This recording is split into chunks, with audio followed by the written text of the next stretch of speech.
Probably understanding human beings. Again, back to that whole idea of, really understanding who you're talking to. I don't know that we spend enough time thinking really hard about what the message is that we're creating, and we spend more time thinking about how we get it out there and how we measure it. Measurement's fine, but you got to spend an equal amount of time in both the art and the science.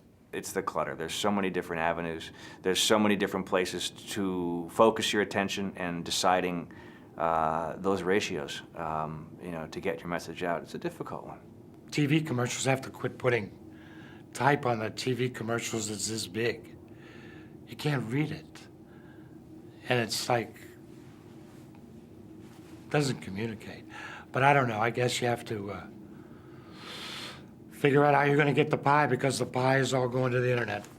To create a culture where all media has equivalent strength.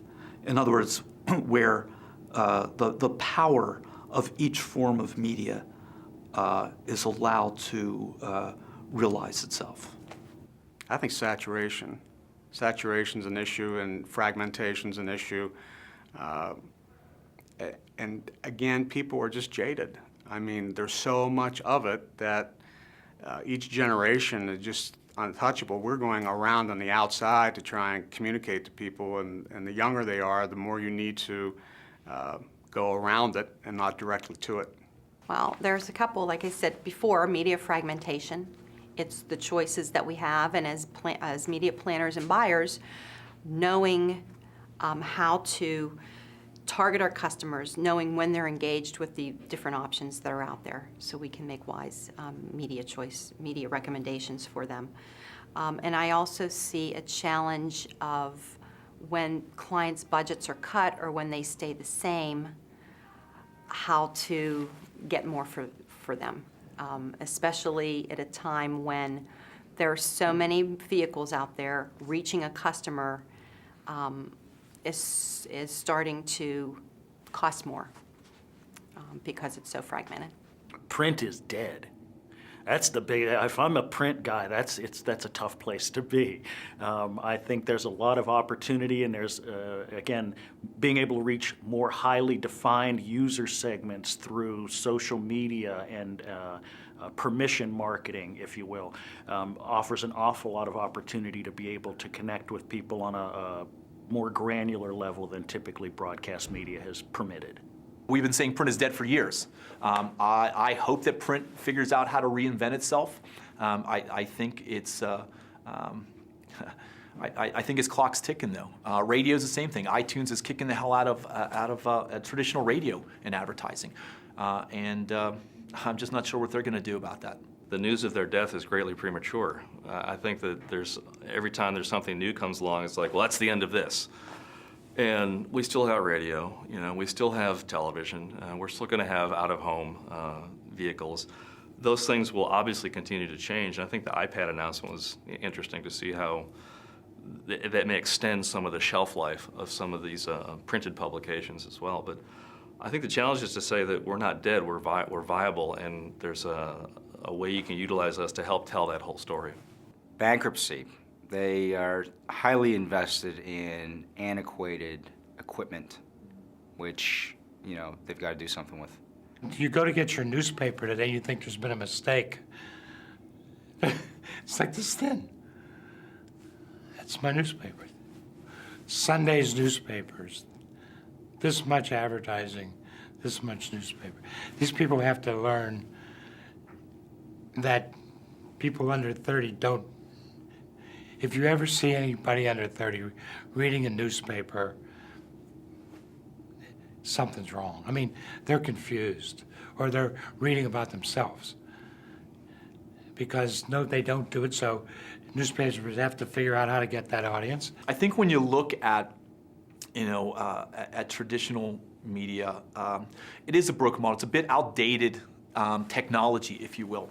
The way that it used to work just doesn't fly anymore. And I think that the technology and the medium and those channels exist, but the business model by which they're involving advertisers it's just outdated. There's got to be a smarter way to use all that technology and that capability to get in front of all those people than what they're currently doing.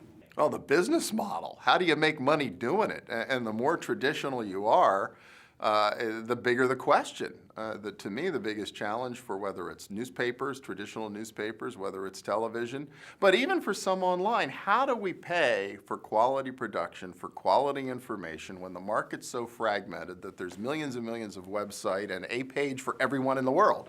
I'm not sure I understand where the great content is going to come from in the future when it's divvied up into so many tiny little audiences. If we keep defining media in these little buckets, we're going to hamper ourselves as a discipline. And I'm not just saying this because I'm a digital strategist. It's all going to converge. The pipe that brings it into your house, the Fios pipe that brings the TV, the internet, and the telephone into your house is basically the same pipe, the same data that just puts it on different devices that are comfortable to us. There's really no need to do it from a technology point of view. It's for our own comfort. Finding a way to pay for the media, that seems to be it right now, because we work, with the economy sort of lacking back a little bit. I know clients have less money to spend, and that's helped us a little bit with some clients because they can't quite run to New York and they can't quite sometimes do the shoot in LA. If the advertising dollars aren't there, they can't have a great show. If you don't have a great show, you're not going to have the viewers that watch the advertising. Evil cycle. Being able to embrace new media. Evolving to the client's needs. A lot of clients are looking towards some interactive areas to grow their business, and maybe not, rightly so at this point, but keeping a good balance of things, traditional media to help support the foundation of their business, and integrating some of the new media as well. What's effective and what's useless? I think all those people, I think about outdoor and I think of TV especially, is that, hey, it's 2010, everyone. Think about it. I think they have to catch up. I think these people really need to catch up.